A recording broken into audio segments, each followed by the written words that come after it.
Her days had become lists. Feed the stray cats behind the storehouse. Check blood pressure. Avoid mirrors. After retiring, Elara Voss had believed silence would heal her, a reward for 3 decades in surgical rooms and field tents. Instead, it hollowed her out. Photographs of elephants, cheetahs, and dart gun rescues lined the walls like memories of another woman. Outside, the reserve shimmered beneath heat and distance, a world she could watch but never touch. Each night, she told herself the noises were ordinary: wind under eaves, branches against iron sheets. But the pattern was deliberate, too measured to be accident. She began counting the seconds between scratches, the intervals like a heartbeat belonging to something alive. When sleep came, she dreamed of golden eyes waiting behind glass, of breath she could almost feel on her skin. At dawn, she woke to the echo again, closer now, as though the wild was learning her name. The morning opened with haze over the plain, the kind of light that flattens everything into watercolor. Through it, a shape sat at the edge of her porch, small, still, precise. Elara thought it a dog until the air shifted and the outline sharpened. Rosetted fur, rounded ears, eyes the color of molten resin. A leopard cub, alone. Its thin ribs pulsed beneath dusty skin, tail twitching with exhaustion. He raised one paw and pressed it against the glass door, the same spot marked days before. The gesture was too quiet, too certain to ignore. She knew what the manual said: never feed, never touch, call authorities. But knowledge had never felt so far from instinct. The cub did not move when she approached, only watched, unblinking. In those amber eyes, she saw not danger, but recognition, a mirror of her own solitude. The space between them became a breath held by both worlds. For 30 years, she had told others not to interfere. The wild must stay wild. Compassion must obey protocol. Yet as she unlatched the door, her hand did not tremble with fear, but with need. The cub waited, motionless, as if the universe had paused to test her resolve. She filled a shallow bowl with water, placed it 2 meters away, then stepped back into the doorway.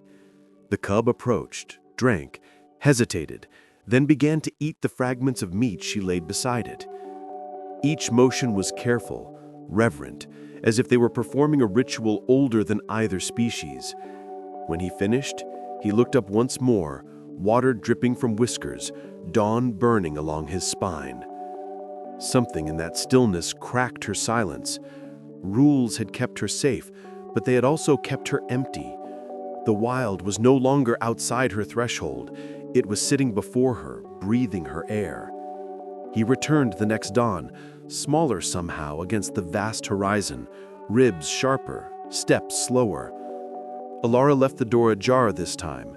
The scent of milk and disinfectant drifted out, a domestic offering to the bush. The cub limped forward until his shoulder brushed the frame. She crouched, close enough to feel the tremor in his breath, and extended a hand through the space between them. For a heartbeat, he froze, then pressed his head against her wrist. Warmth surged up her arm like an old reflex awakening. Touch as medicine, connection as pulse. She traced the faint scab along his paw. No fracture, only fatigue. The sky reddened. Birds stirred. When he settled on the step, curling his tail around his body, she realized she was kneeling to a creature who had crossed an ocean of instinct just to rest near her. The silence that followed was not emptiness, it was belonging. The third morning began before sunrise, a thin wail rising from the bush. It was not human, not entirely animal, a sound built from loneliness. Elara stepped outside, slippers darkening with dew. Soul, she had named him silently after the first dawn he survived, sat again at her door. His fur was streaked with mud, his belly hollow. He lifted his paw as before, touching the glass once, a ritual greeting. She laid food, smaller portions, watching the rhythm of his hunger. Each bite steadied him, each breath steadied her. Behind them, the plains breathed mist and distance, the unseen heart of Makonde waking. She wondered how far he traveled each night to return here, what pulled him through darkness toward her flickering porch light. The old fear of breaking rules remained, but it had begun to sound like another creature, one she no longer obeyed. The cub's cry faded into the hush of morning. By midday, tire tracks cut the dust road. Jonas and Becky stepped out of the Ranger Jeep, young, careful, the weight of protocol in every movement. He listened as Elara explained the visits, the scratching, the eyes at dawn. He examined the porch, the footprints, the water bowls. Then he frowned. No tracks beyond the first meter. Nothing leading in or out. The cub had vanished before he arrived, leaving only disturbed dust as if lifted by wind. Jonas advised her to report every appearance, reminded her of laws, diseases, boundaries. She nodded, knowing she wouldn't. When he left, the silence returned heavier than before. She stared at the place where soul had sat, where claws had met glass, and felt the first shiver of doubt. What if she had conjured him from need? That night, thunder rolled far away, and she left the door unlocked, just in case dreams required entry. Days slid into one another, each marked by the same rhythm, scratching, feeding, watching. Soul no longer hesitated. He trusted her shadow. He climbed the porch steps with measured pride, paws silent on wood. Elara recorded his growth in a notebook, sketches of muscle lines and healing wounds. It wasn't research, it was remembrance. She caught herself speaking in her mind to him, though no words left her lips, shaping thoughts like lullabies she'd never sung to children she never had. At dusk, he would curl near her chair, head resting on the threshold, breath syncing with hers until sleep erased their boundaries. She dreamed of open savannas, of hands steady under moonlight, of a heartbeat half human, half wild.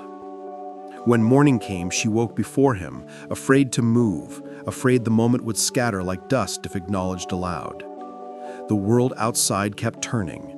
Inside, something had begun to mend. On the 10th day, she found the boundary fence sliced clean through. The cut was surgical, deliberate. Boot prints, not paw marks, led into the tall grass. The realization prickled down her spine. Someone else had entered this quiet equation. She followed the trail until it vanished near the dry riverbed, where vultures circled lazy spirals overhead. Returning home, she noticed Soul pacing the porch edge, ears twitching toward the wind. His small growl vibrated against her ribs when she knelt beside him. The world around them no longer felt empty, it felt watched. She remembered the poacher reports Jonas had mentioned, bodies found flayed for skins. In the distance, a single rifle crack echoed, faint, final. The cub flinched, she did too. For the first time since he appeared, she wondered not if he belonged here, but whether either of them truly did. The bush had remembered its hunger. A white envelope waited on her porch that evening, damp at the corners from mist. Inside, the government seal and Reinhard Kruger's clipped signature warned her to cease interaction with the animal identified as juvenile leopard. It cited risk to human safety, transmission, liability. The language was bloodless, precise, like the cold report she had once written about a lion that didn't survive surgery. She folded the letter once, slid it into a drawer beside expired antibiotics, and poured herself coffee that tasted of rust. Outside, the sun bled across the horizon, thick with dust. Saul's shadow flickered beyond the fence, unbothered by legal threats or the morality of rescue. Rules, Elara realized, had always protected institutions, not lives. The letter remained unread a second time as night arrived. She switched off the lamp, but kept the door unlatched, the boundary between obedience and defiance thinner than paper. The next dawn brought silence instead of scratching. She waited longer than usual before stepping outside. Saul was there, but smaller, bent against himself. His right paw bled from a clean gash, the sort wire leaves when pulled too tight. She fetched warm water, antiseptic, the old calm returning as she cleaned the wound. He didn't resist, he merely watched her with that same patient trust, the wild accepting care without surrender. She wrapped the paw with linen cut from an old bedsheet, the fabric instantly blotched red. Above them, clouds gathered in long gray layers that promised rain. She wanted to believe healing was still a science, measure, disinfect, bind, wait. But the pulse beneath her fingers was not science, it was allegiance. Saul's eyelids fluttered once before sleep took him.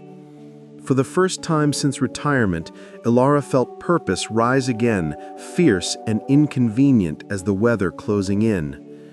That night, a sharp whistle drifted from the tree line, a single rising note that matched the pitch of Saul's cry.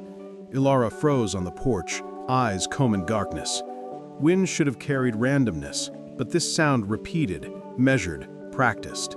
Saul lifted his head, ears pricked, body taut with warning. She doused the lamp, leaving them both wrapped in the gray-blue dim of pre-storm dusk. The whistle came again, nearer, then silence. The forest exhaled the smell of damp earth and smoke, a human trace too foreign to mistake. Elara waited until her legs cramped before moving. When she finally relit the lamp, the yard was empty, save for one impression in the soil, a human heel pressed deep beside small paw marks. The proximity made her throat tighten. Somewhere out there, another kind of hunter was listening to the same cry, waiting for a different kind of dawn. Rain arrived in slow, deliberate sheets, sealing her inside with her memories. Old journals lay stacked beneath medical texts, paper curling at the edges. She opened one and found a report written in her own hand, dated 9 years earlier. Female leopard euthanasia, Makonde Reserve. Condition: advanced infection. The photograph stapled beside it showed a body with identical rosettes to Saul's coat. A cub had been mentioned briefly, approximately 3 months old, presumed lost. Her chest hollowed. She remembered the look in the mother's eyes as the sedative took hold, that slow surrender, mistaken for mercy. Perhaps the universe kept its records differently, looping guilt until repayment arrived. The thunder outside felt personal, as if memory itself were speaking. She closed the journal, unable to face the final lines. Some wounds, she knew, waited a decade before they found the right doorway to knock upon again. By morning, the world smelled clean, stripped bare by rain. The fence sagged where runoff had carved trenches. Saul prowled near the doorway, curious, unafraid. She packed a small case, documents, stethoscope, tranquilizer ampoules, then stopped. The impulse to flee, to retreat into safety, tasted of the same sterile air that had filled her office before retirement. She unpacked instead. The cub paused mid-step, as if sensing a verdict rendered in silence. "We'll fix this here," she whispered inside her own head, not as a promise, but as a confession. The bush hummed under newborn sunlight. Somewhere, a lion roared far off, its voice resonating like the earth's own heartbeat. Elara sat on the porch beside Saul, her hands resting loosely on her knees. She didn't need to touch him to feel connection anymore. Some choices, once made, close every other door behind them with quiet, irreversible grace. Days turned warmer. The grass regained color. Insects stitched the air with sound. Elara hung slivers of meat from branches, watching Saul climb, stumble, leap again. His awkwardness was endearing, his persistence mathematical. She timed his movements with a stopwatch, as she once had measured anesthesia recovery. Nature obeyed no charts, but it loved repetition. She hid food, dragged it through the dirt to awaken instinct. Saul followed, silent, tail twitching, body low. His leaps grew longer, the falls less clumsy. Sweat clung to Elara's temples, unfamiliar proof of labor. Each time he succeeded, a small thrill pulsed through her, not maternal, not scientific, something older. When evening came, he slept near her chair again, paws twitching in dreams. She wrote nothing down that night. Some miracles defied documentation. In the distance, thunderheads built quietly, as if the sky itself were rehearsing strength for storms yet to come. By the end of the second month, Sol's play carried weight. His jaws, though gentle, bruised her forearm when he grabbed her sleeve. She scolded softly under her breath, steadying boundaries with motion, not anger. He learned faster than she expected, always watching, mimicking tone and rhythm. The air around the house changed. Birds approached warily, dogs stopped barking at night. Sol owned the silence now. Elara measured his gait, his stride growing longer, his shoulders filling with muscle. Pride warred with caution. She'd nursed apex predators before, but never this close, never without cage or tranquilizer between. At sunset, he stretched beside her porch chair, the last light outlining the pattern across his coat, same as the mother she'd put down. Guilt prickled, gentle yet permanent. The wild forgives differently, she thought. Maybe not at all.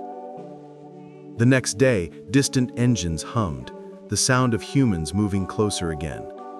Martin de Vries appeared mid-morning, the sound of his truck cutting across cicada hum. He was pale from city habits, sunburnt after 5 minutes in the open. "There's a leopard on your property," he said, voice trembling between accusation and fear. Elara didn't deny it.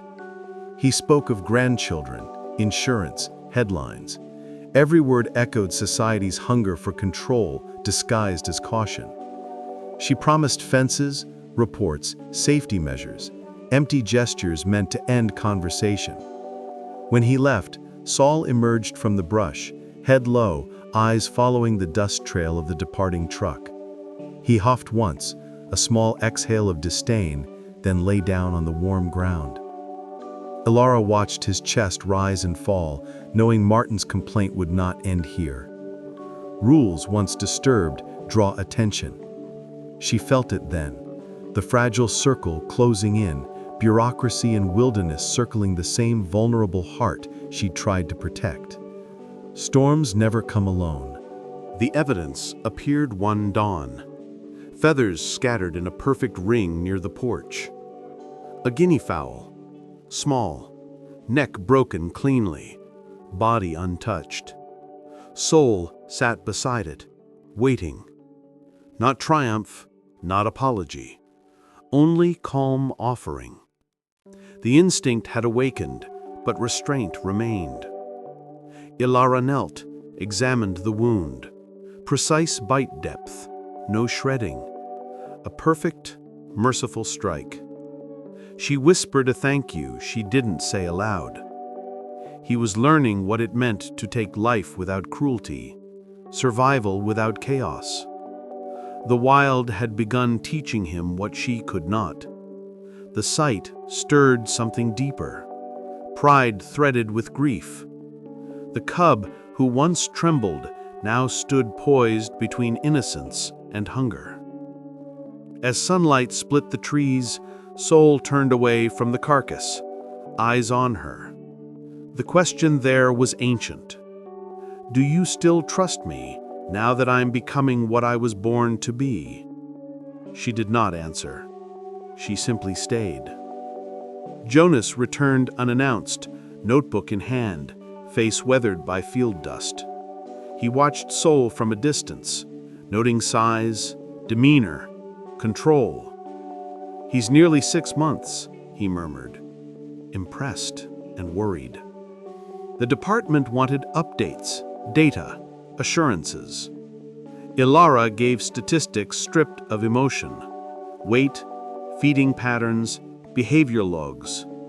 None captured the truth, the strange balance between wild and trust that existed only in silence. Jonas hesitated before leaving, eyes softer than before.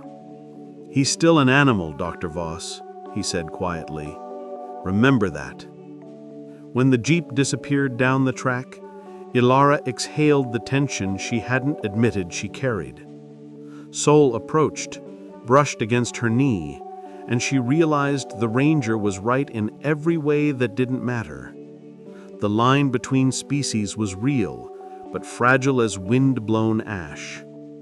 Somewhere beyond the horizon, thunder crawled again. Nature had begun to listen, and it rarely stayed patient for long. The air thickened, swollen with that stillness that arrives before a storm. Clouds bunched like bruises across the horizon, swallowing sunlight into lead. Sol prowled restlessly around the porch, his body tuned to approaching pressure, tail slicing the air. Elara gathered loose tools, tied shutters, sealed jars of food as wind crawled across the veldt. The scent of rain merged with something metallic, anticipation, fear, memory. She watched Sol's muscles ripple beneath his skin, alive with lightning not yet fallen. Every instinct in her body recognized the warning nature gave before it reclaimed what it had lent. She whispered gratitude into the wind, a habit from years of surgery before cutting skin. Then thunder broke, low and long, like the world sighing. The first drop struck her hands, warm and heavy. She looked up into the thickening dark and thought, there are storms you prepare for and storms you invite. When Kruger arrived, the storm had barely passed. His uniform was spotless, his eyes hard, reflecting nothing of the land around him. He stepped onto her porch, glanced at the damp ground, the empty feeding bowls, the claw marks along the wood.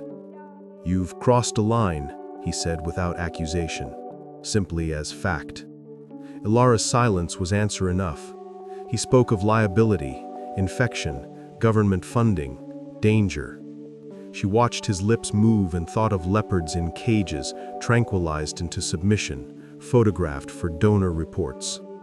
Kruger didn't see the creature she saw. To him, Sol was a breach in order, a disruption needing correction. When he left, his boot prints filled slowly with water, softening until they disappeared. Sol appeared moments later, nose twitching at the air his presence had disturbed. Elara knelt beside him and whispered to the space he'd vacated, "Order has never saved anything that breathes." That evening, Sol would not sleep. He sat rigid at the edge of the porch, eyes fixed on the dark that pressed against the fence. The bush was silent, too silent. Even insects had gone quiet, sensing something alive and wrong within the shadows. Elara watched him from her chair, every hair on her neck lifting. Then she saw it, two faint lights deeper in the trees, not eyes, but glass reflections. Binoculars, perhaps, a watcher. Sol's low growl vibrated through the planks under her feet. She switched off the porch lamp, heart pounding. For an hour they stayed that way, predator and human united in wordless vigilance. When the reflection finally vanished, Sol exhaled, shoulders easing. He turned once toward her, eyes molten in the darkness. She understood. There were boundaries beyond fences, and someone had already crossed them. The night closed around them both, thick with shared warning. At dawn, the eastern fence lay open, wire rolled back with practiced precision. A single cigarette butt smoldered in the dirt, rain damp, yet fresh. Elara crouched beside it, the faint scent of tobacco mixing with wet grass. Poachers worked silently, efficiently, ghost-like, moving faster than any patrol could respond. Sol padded along the fence line, muscles tight, tail lashing. He sniffed the air, released a guttural hiss that didn't belong to a cub anymore. Elara fetched her camera, photographed everything, wire, footprints, the faint smear of blood near the post. Evidence meant safety, or at least delay. But she knew this pattern: intrusion, warning, violence. The reserve was large enough to hide predators, but never human greed. When she turned back toward the house, Sol was already watching her from the steps, chest rising in short bursts. The poachers weren't hunting her. They were hunting him. The shot came late that night, one clean crack that ripped through wind and rain. Elara was out the door before she thought, flashlights slicing the dark in trembling arcs. The sound had come from the south fence, near the riverbed. She ran barefoot through mud until the beam caught what she feared: prints, blood droplets, the crushed trail of struggle leading back toward the bush. "Saul," she whispered, though the name was just breath in the wind. Thunder rolled overhead, mocking her urgency. She followed until branches closed like teeth, refusing entry. Somewhere beyond, an animal screamed once, then silence. She stood there until rain blurred everything into one endless surface. Turning back, she realized her flashlight battery was dying. The world dimmed around her until all she could hear was the thrum of her own heart and the faint echo of that shot, repeating like guilt. By morning he was back, mud-caked, trembling, eyes fever-bright. Blood smeared his muzzle, thick and drying, not his own. He dropped something at her feet, a torn piece of fabric, camouflage print. Human. Elara stepped back, nausea rising like a tide. Saul watched her, unblinking, then lay down, chest heaving, the small whimper of exhaustion escaping between breaths. She knelt, hands hovering above him, but not touching, torn between instinct and horror. The forest beyond shimmered with heat and silence, no birdsong, no movement. The fabric's edges were burnt from gunpowder. She realized what must have happened and what it meant. Her creature, her companion, had killed for survival, or perhaps for her. She folded the cloth into her pocket, not out of curiosity, but fear. Saul slept beside her, oblivious to the storm now brewing in human hearts instead of sky. Kruger's jeep arrived at noon, the sun merciless on chrome. He climbed out holding photographs, crime scene prints slicked with heat. "A man's dead," he said flatly. The details were clinical: missing rifle, mauled torso, claw depth consistent with Leopard. He waited for denial, for outrage. Elara only looked at the ground. "You're sheltering a predator," he continued, softer now, as if speaking to grief. "The order will come from higher up, capture or termination." He paused, scanning her face. "You know this can't end any other way." When he left, dust coated the porch like ash after fire. Saul lay under the steps, tail motionless, breath steady in sleep. Elara crouched, staring at the rhythmic pulse beneath his ribs, and thought of every creature she'd ever saved, every life balanced on sedatives and scalpel. The law saw threat, she saw consequence. Neither view would change what was coming. That night, new prints joined Saul's in the mud. Smaller, lighter, feminine. Lyra. The name came unbidden, a whisper formed by the rhythm of her steps. Elara followed them halfway into the grass before fear stopped her. Two predators circling one sanctuary. Nature had a way of multiplying its lessons until the human heart cracked open from the weight. Saul appeared behind her, nose low to the ground, body relaxed. He was no longer a cub seeking shelter. He was becoming part of the wild that surrounded them. Lyra's presence was proof that his life was expanding beyond her care. Still, a strange pang moved through her chest, something between relief and loss. She turned back to the house, feeling the balance tilt, understanding that love without distance becomes captivity. From the trees came a soft chuffing sound, intimate and distant all at once. The wild was calling him home. Sleep drifted in fragments that night. When she did dream, it was of the mother leopard from the old photograph, pacing her porch, eyes rimmed in moonlight, mouth opening but no sound coming out. Behind her stood Saul, older, silent, his coat shadow dark. The two circled, never touching, yet each step mirrored the other. Elara reached out, but her hand passed through smoke. She woke, gasping, the scent of rain and animal fur still in her lungs. Outside, wind scraped the tin roof. Inside, her pulse thudded too loudly. Dream and memory braided together until she couldn't tell which was past and which was prophecy. When morning came, she found claw marks on the porch rail, fresh, deliberate, almost like writing. 3 lines, then 1. Not aggression, signature. The message was simple, ancient, impossible to misread. I'm here, but not yours. Days followed with deceptive calm. No more whistles, no more gunfire. The fence repaired, the air washed clean. Even the birds returned, filling mornings with sound. Sol hunted small prey again, no human traces on his coat. Elara kept records meticulously, pretending normalcy could be rebuilt like fences. She drank tea on the porch while Sol slept nearby, sunlight glinting off his fur in shifting gold. But peace, she knew, was the oldest disguise nature wore before tragedy. The light seemed too still, the silence too balanced, like air holding its breath before collapse. She wrote in her journal, "Every calm is a kindness preparing us for cruelty." That night, clouds massed again on the horizon, darker than any she'd seen.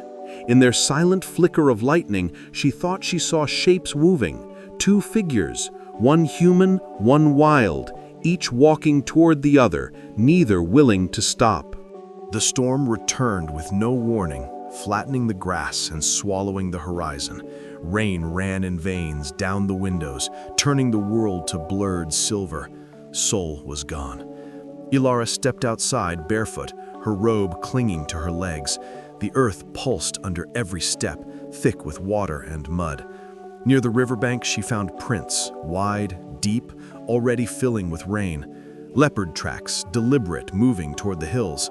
Among them, another set, heavier, heel to toe, human.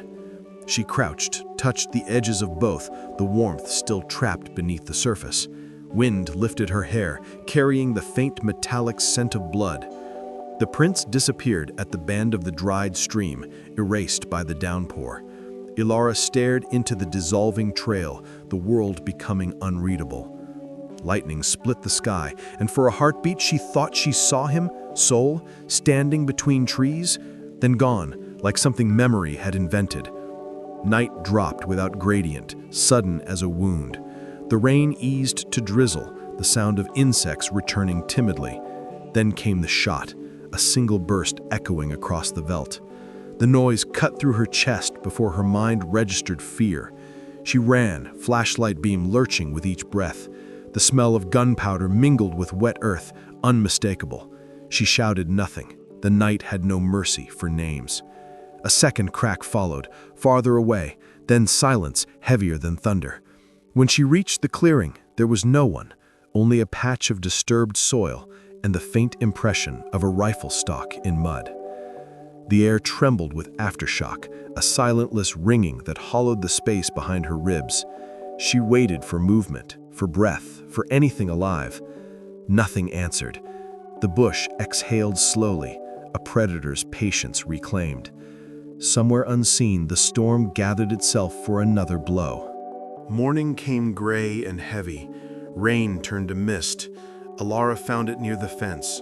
Drops first, then smears, then the thick line of something dragged. She followed it, heart matching the rhythm of her steps. The trail wove through grass flattened by struggle, past acacia thorns beaded with crimson. A piece of torn fabric clung to a branch. Camouflage again, the same print as before. The blood thickened, a mosaic of violence painted in rainwater. She crouched and touched the ground. The warmth still pulsed through the mud. It was not animal, human. Sol's paw prints layered over it, chaotic, urgent, protective. The scene was clear without words: pursuit, confrontation, silence. She stood, throat tight, staring into the trees where the trail vanished. The air stank of copper and damp decay. Nature, she realized, always collected its debts with precision. This time, it had used her companion's claws to balance the account. By noon, vehicles crowded the narrow road. Rangers, police, silence between them, heavy as weather. Jonas and Becky met her eyes from a distance, his face drawn in disbelief. They had found the man near the old quarry, throat torn, bones crushed. Kruger examined the scene with professional detachment, the way men discuss storms without feeling rain. He spoke of containment, of consequences, of predatory escalation. Elara heard none of it. Her gaze stayed on the edge of the tarp covering the body, where a single piece of torn camouflage peeked through, the same pattern she had folded into her pocket days earlier. Guilt thudded slow and deep in her chest. Around them, the bush seemed indifferent, wind moving through leaves as if to say nothing here is new. Kruger's eyes found hers, cold and certain. The verdict was silent but absolute. This bond had turned lethal. That evening, Kruger came alone. The air smelled of diesel and dust. He didn't sit. His words carried no anger, only inevitability. The department had authorized removal, capture or termination of the leopard known as Soul. Official justification: public safety. His tone was administrative, but his eyes revealed exhaustion. A man who had delivered this sentence too many times. Elara stood on her porch, rain beginning again, soft but unrelenting. "You once believed in order," Kruger said. She said nothing, watching water darken the wood between them.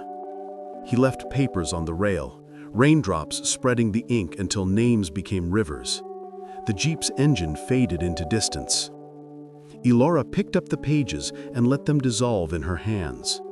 When night came, she sat beside Soul, tracing the line of his healed paw. Each breath he took was borrowed time now. The storm above them murmured the same truth.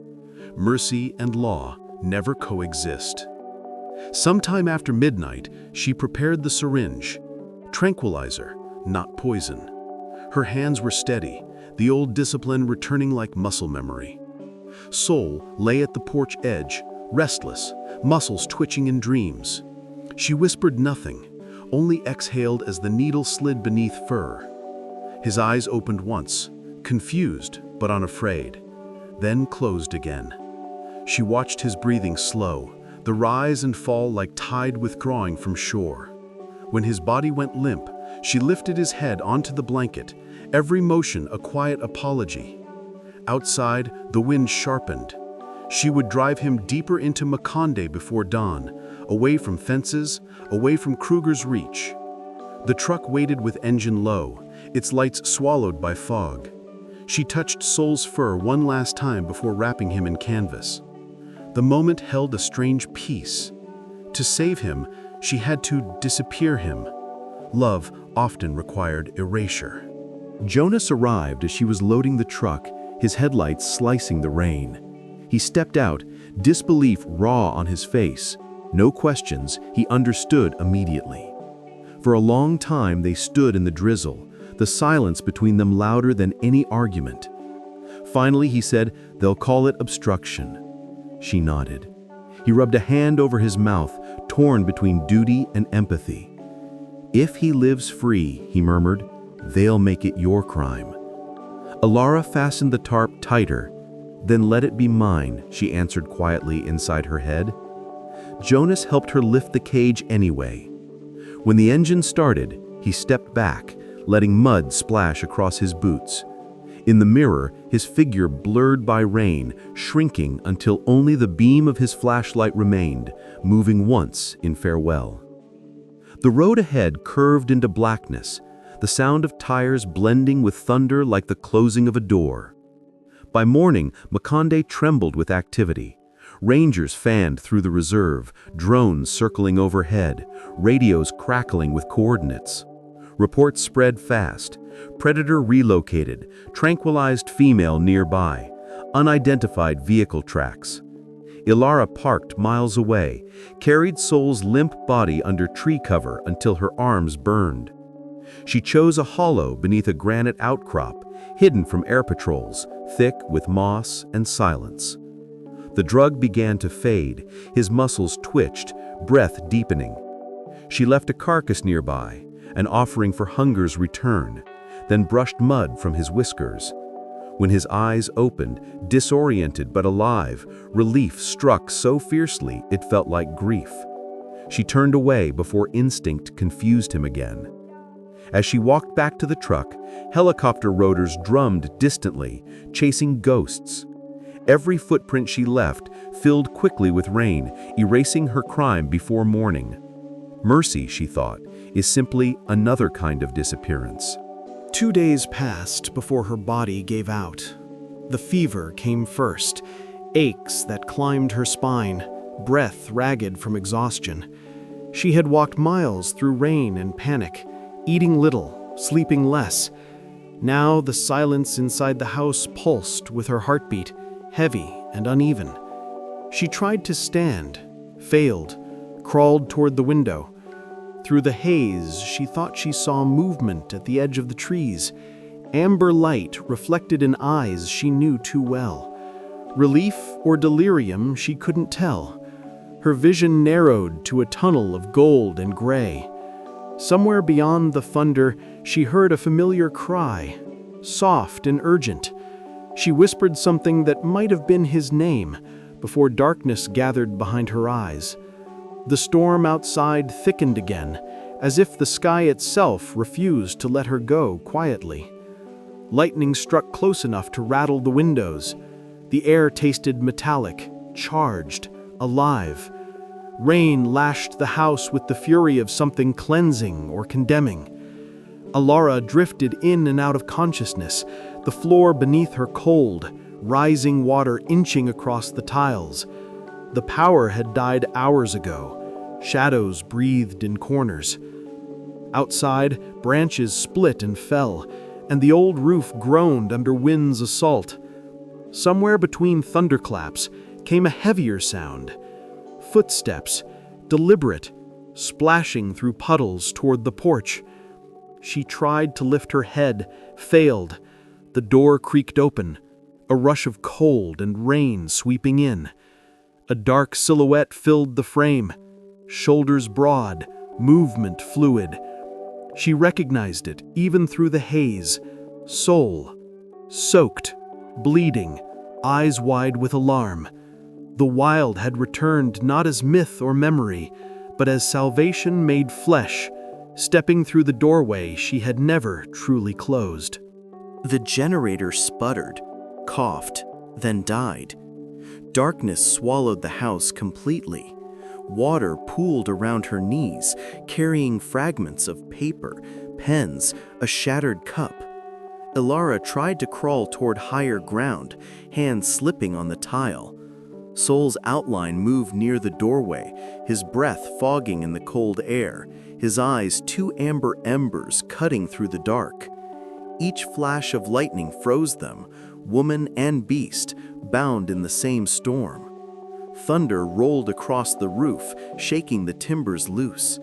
She reached for the flashlight, but the current had already carried it away. The air stank of ozone and mud. Soul moved closer, his body half submerged, tail thrashing against the flood. He bent his head, nudging her shoulder, testing for life. She tried to speak, but the sound drowned in water.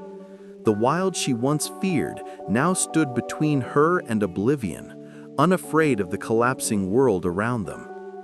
Water climbed the walls, drumming against the windows like frantic fists. Elara's vision blurred into streaks of light and shadow. Soul prowled the small room, circling her, ears pinned flat, growled deep and vibrating through the floor. He looked toward the door again, muscles coiling.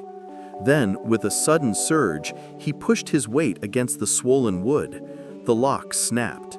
Rain burst inside, and beyond it, the silver chaos of the flooded yard. He turned back to her once, a low chuff escaping his throat, a sound that might have been command. Lightning framed him for a single heartbeat. The child she had saved transformed into a creature of power and decision. Then he vanished into the storm, swallowed by water and distance. She reached after him, fingers scraping tile, heart pounding with dread that this time his leaving meant forever. The house became a vessel of drowning silence. Elara tried to crawl toward the table, the highest surface still dry. Her strength bled out with every movement. Wind howled through broken panes. The world had turned to one continuous roar. She pressed her palms against the wall, nails scraping wet plaster. Somewhere in the rush, she heard Soul again, closer this time, his claws against the tiles, the sound of strength cutting through chaos. Her eyes found his shape only for a second before the darkness folded in. Her pulse slowed, breathing shallow.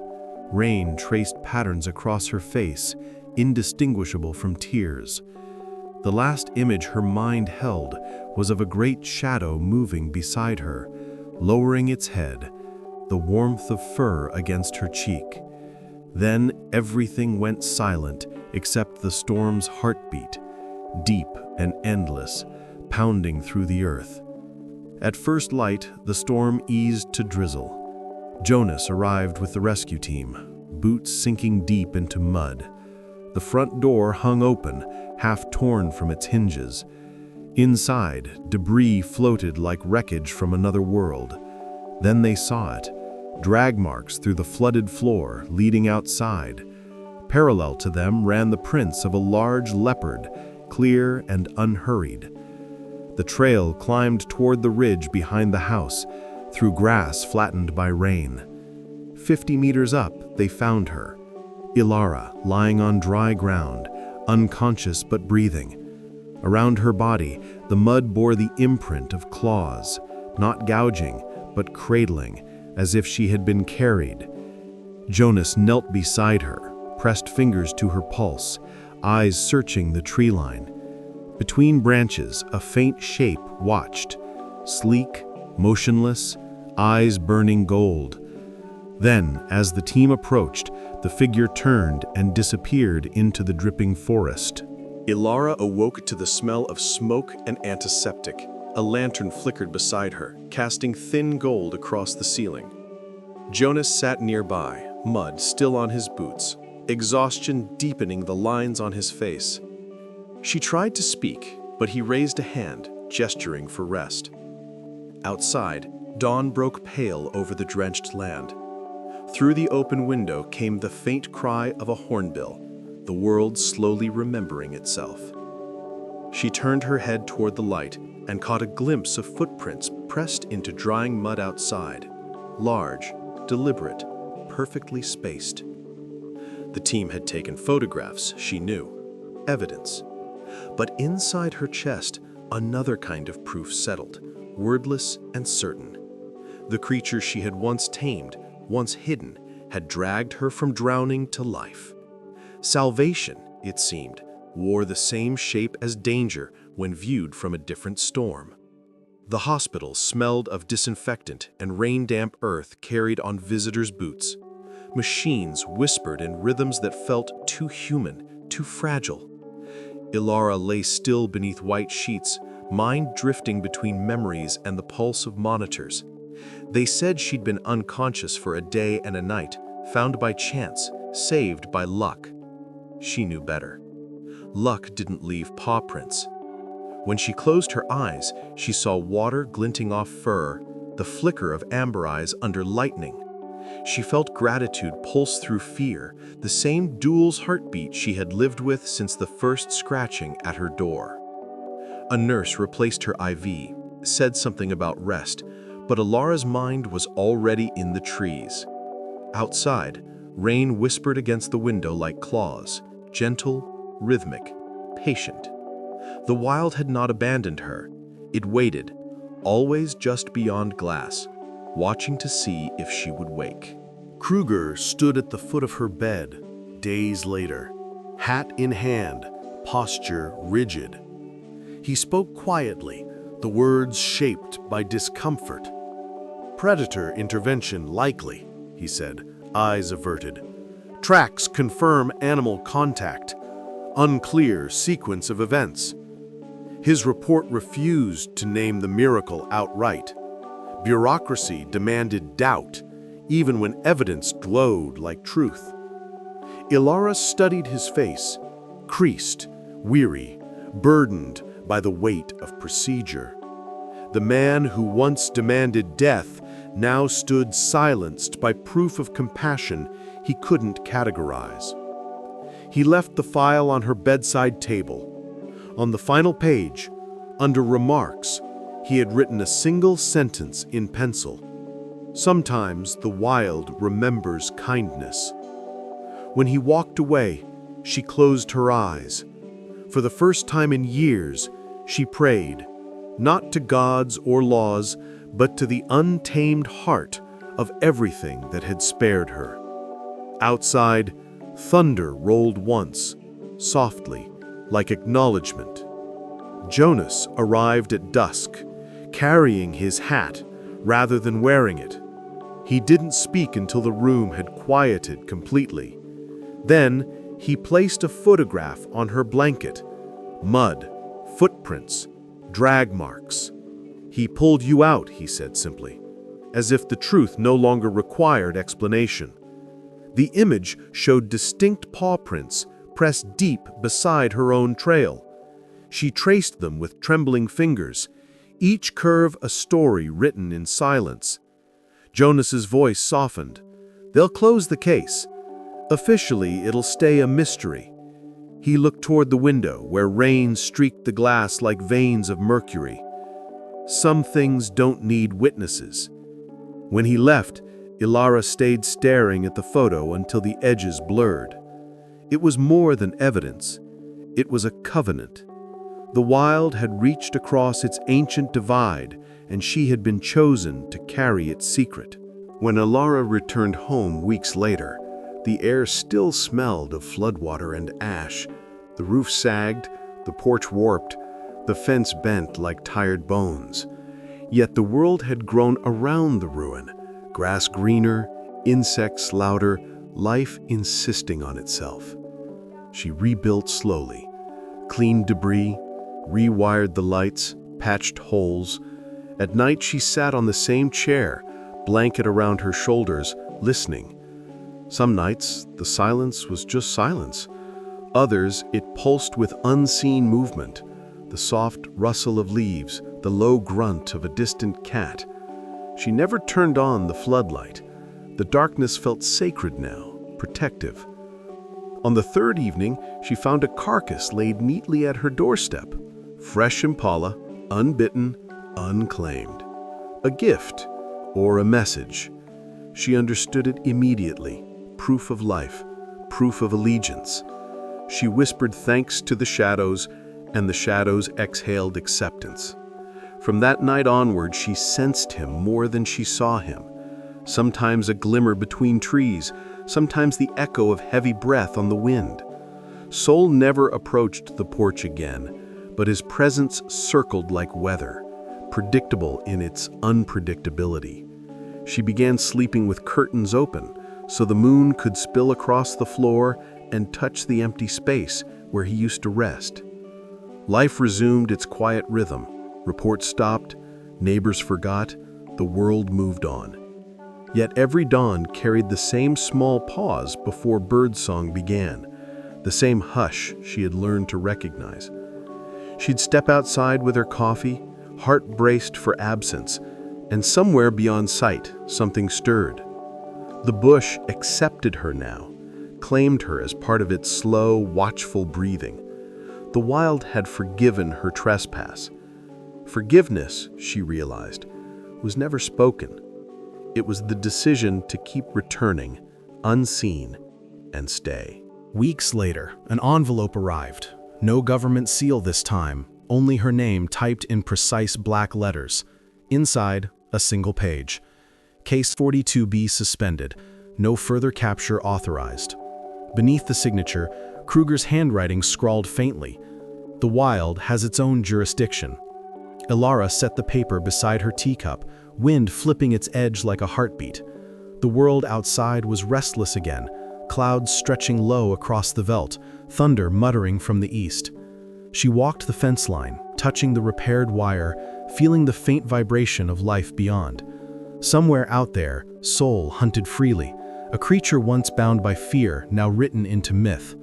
The bureaucracy had finally withdrawn, leaving silence where law once ruled.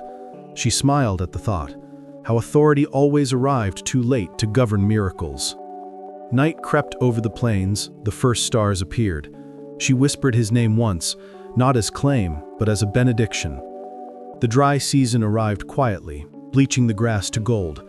One evening, while Elara took notes by lantern light, the dogs in the village below began barking in unison, a rising wave of alarm.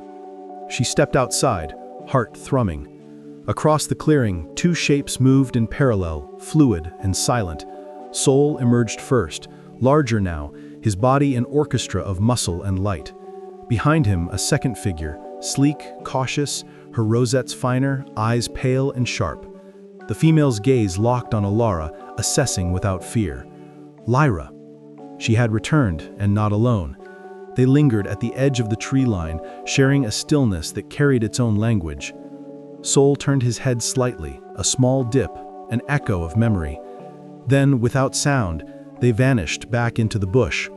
Elara stood long after, the night around her filled with the sound of crickets and her own quiet awe.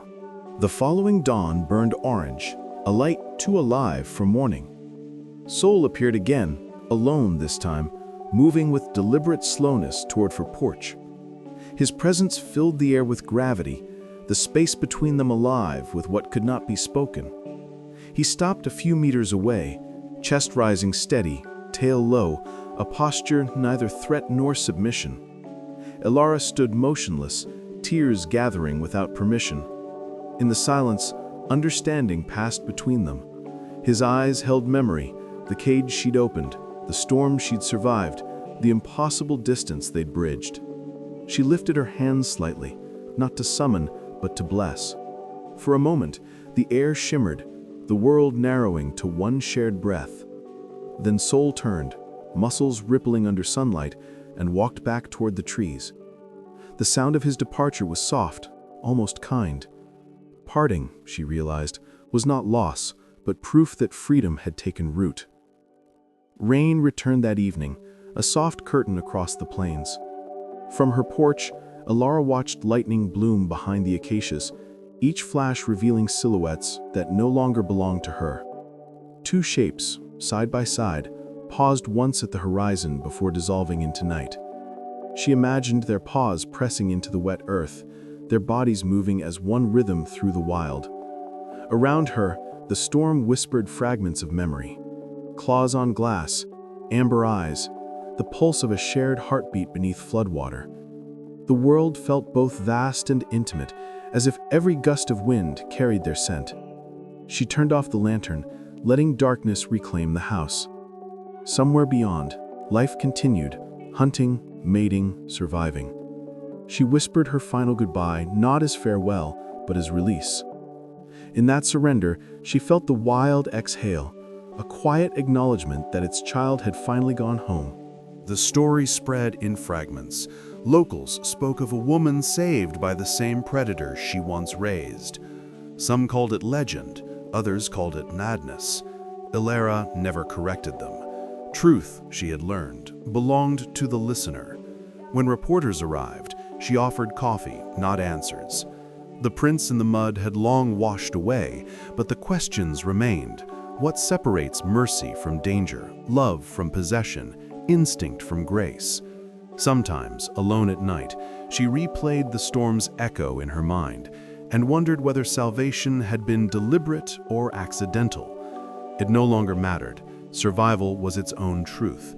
In Makonde's endless expanse, her house became a quiet myth, half devoured by vines and stories. The wind carried whispers that were almost words. Some say he saved her, others say he didn't. She smiled when she heard it, because both versions were right. Years folded gently, indistinguishable from seasons. The house healed, the land reclaimed its scars. Elara's hair silvered, her steps slowed, but her mornings remained the same, coffee cooling beside notes, the horizon glowing alive. A small rehabilitation station now stood where her porch once sagged. Cages opened to the breeze, each holding an animal on its way to recovery. Students came from the city, notebooks trembling in their hands, speaking reverently of the woman and her leopard. She corrected them only once. He was never mine. They never quite understood. At dusk, she'd close the gates and walk to the edge of the reserve. There, beneath the ancient baobab, she'd find fresh tracks, broad, steady, familiar. She'd kneel, tracing them with fingertips too old for certainty. Time blurred species and ownership, until all that remained was continuity, an invisible thread stitched through life, loss, and returning. One autumn evening, a park ranger from the northern boundary stopped by, excitement in his voice. He had photographs, 3 leopards moving together near the river gorge. The male was enormous, scar over his left shoulder, the female sleek, vigilant, and between them 2 cubs, barely walking. Elara studied the image beneath trembling fingers. The cubs' coats shimmered under sunlight, rosettes distinct and vibrant. Sol had built his life where he belonged. She felt pride bloom quietly, not as possession, but completion. The ranger continued speaking, territorial range, sightings, but his words blurred behind the hum in her chest. She looked up toward the hills beyond the reserve, imagining them there, wild and whole. For the first time since he left, she felt no ache, only stillness. Legacy, she realized, wasn't about memory. It was about continuation, without need for witness. A year later, another photograph arrived, folded into a letter from Jonas.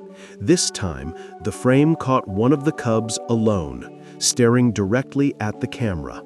Its paw, lifted mid-step, bore a small white patch of fur shaped like a crescent, exactly where she'd once wrapped linen around Sol's wound as a cub.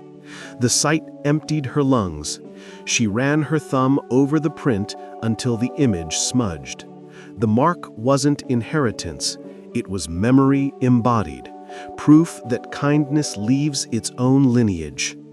Outside, the wind moved through tall grass, the same soft rhythm that once whispered across her porch.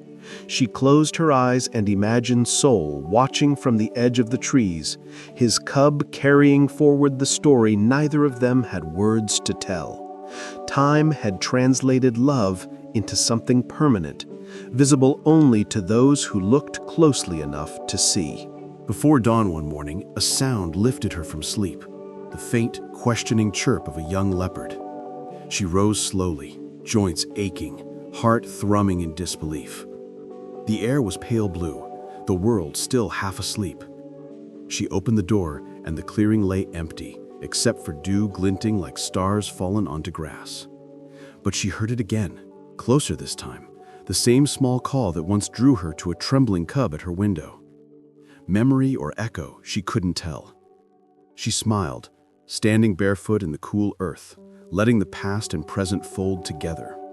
The sound faded, replaced by the rustle of leaves. The sun breached the horizon, gold spilling over everything she had built, everything that had once nearly broken her. The wild was greeting her again, gently, as if to say, "We remember." Elara sat on her porch as the world unfurled in gold. Her hands wrapped around her coffee cup, steam curling into the morning air. In the enclosures behind her, 3 young animals healed quietly, preparing to return to the wild. Beyond the fence, the forest shimmered with life unseen but deeply felt. She had learned that belonging required neither possession nor permanence, only presence. Somewhere in the canopy, a leopard's call rose and faded, threading through the wind like a blessing. She closed her eyes, feeling the sound vibrate in her bones. In that stillness, she knew nothing had ever truly left. It had only changed form. The cub she once saved, the storms they survived, the lives reborn because of both. Everything was here, stitched into the breath of the land. The wild moved, and so did she. Together, exactly where they were always meant to be. Before dawn, the house breathed with the faint chill that comes before light. Elara Voss woke to a rasping sound, soft yet deliberate, claws against glass, as though something was asking permission to enter. She froze, heartbeat sinking to the scrape. Outside, The horizon was a bruise of indigo and silver. No footsteps marked the dust beneath her window, only the shallow arcs of something small yet wild.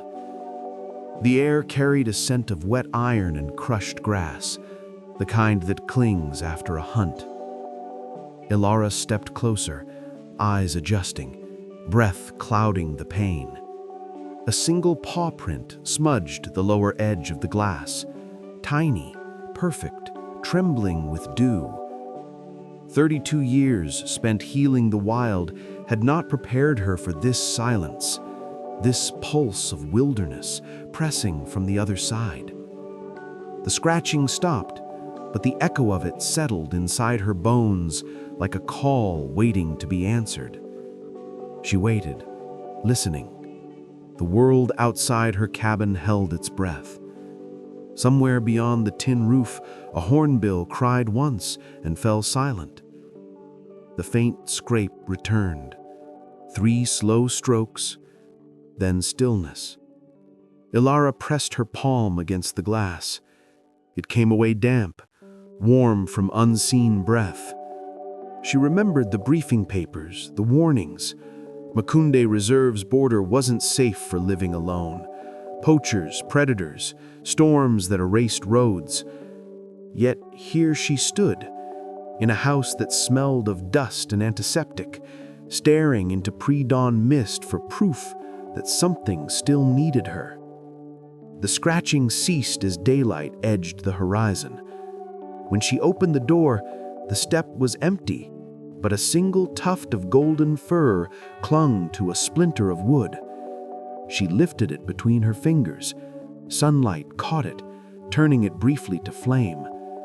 Then the wind stole it, scattering it into the grass as though the night had never happened.